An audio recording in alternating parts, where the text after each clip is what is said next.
Un hombre falleció repentinamente, y no era cualquier hombre. Se llamaba Dan Rivera, veterano, investigador y cuidador de una muñeca.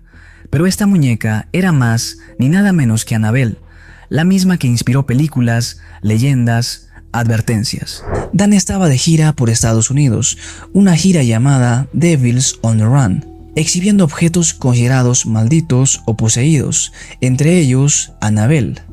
Dan se encontraba en su habitación, en un hotel de Gettysburg, Pensilvania, pero horas después fue encontrado sin vida, solo, en su habitación, sin signos de violencia, sin explicación aparente.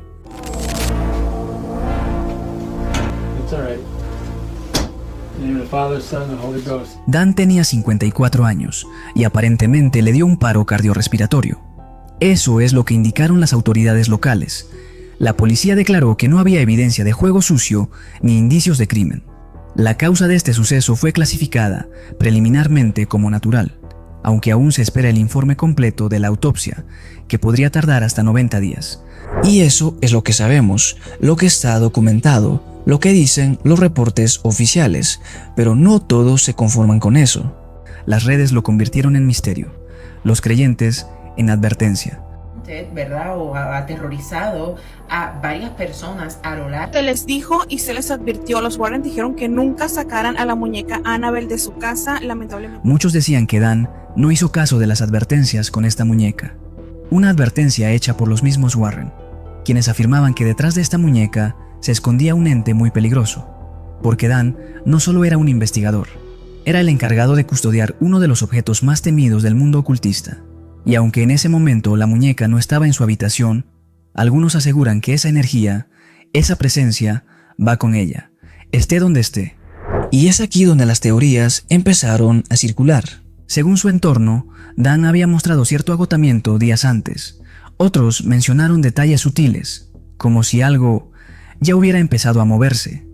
Claro, también están los escépticos, los que creen que todo esto no es más que una casualidad trágica, y que las teorías son producto del miedo y la sugestión. Pero para entender mejor el porqué de estas teorías alrededor de esta muñeca, veamos un poco más de contexto. Todo comenzó en 1970. Una estudiante de enfermería en Connecticut recibe una muñeca como regalo de su madre. Un gesto inocente, un detalle cualquiera. O eso pensaron. Días después, cosas empezaron a cambiar. La muñeca no se quedaba en su lugar. Despertaban y ya no estaba donde la dejaron.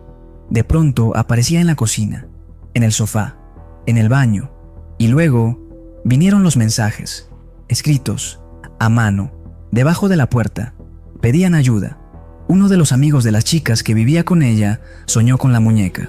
Tenía pesadillas, se despertó con rasguños en el cuerpo. Nadie más lo había tocado. Buscaron respuestas, llamaron a una medium.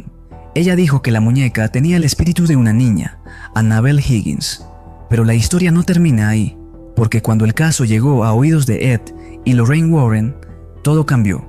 No era una niña, era una entidad, una presencia que usaba la figura de la muñeca para manipular, para entrar, para poseer. Los Warren se llevaron la muñeca y desde entonces la encerraron en una vitrina bendecida. Pero incluso así, pasaban cosas.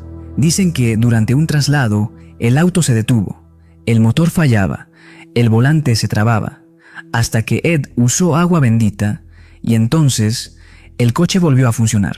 Algunos dicen que los Warren eran farsantes, que todo era montaje, historias para vender libros y películas. Pero si supieras que una muñeca está ligada a estos sucesos, accidentes y fenómenos sin explicación, ¿estarías tranquilo con ella al lado? Hubo un caso. Un joven visitó el museo ocultista de los Warren. Ignoró los letreros. Abrió la vitrina. Se burló. Horas después, falleció en un accidente de moto. Su acompañante sobrevivió, gravemente herido. Quizás no se trata de creer o no, sino de preguntarnos por qué ciertas historias sobreviven al tiempo, por qué incluso en la era de la ciencia aún sentimos miedo por una muñeca. Tal vez no le tememos a Annabelle, le tememos a lo invisible, a lo que no podemos controlar, a lo que en el fondo nos recuerda que no lo sabemos todo. ¿Tú qué opinas de este caso? ¿Crees que fue el espíritu de Annabelle que provocó este suceso? ¿O solo fue casualidad que alimentó todas estas teorías alrededor de esta muñeca? Déjamelo saber en los comentarios.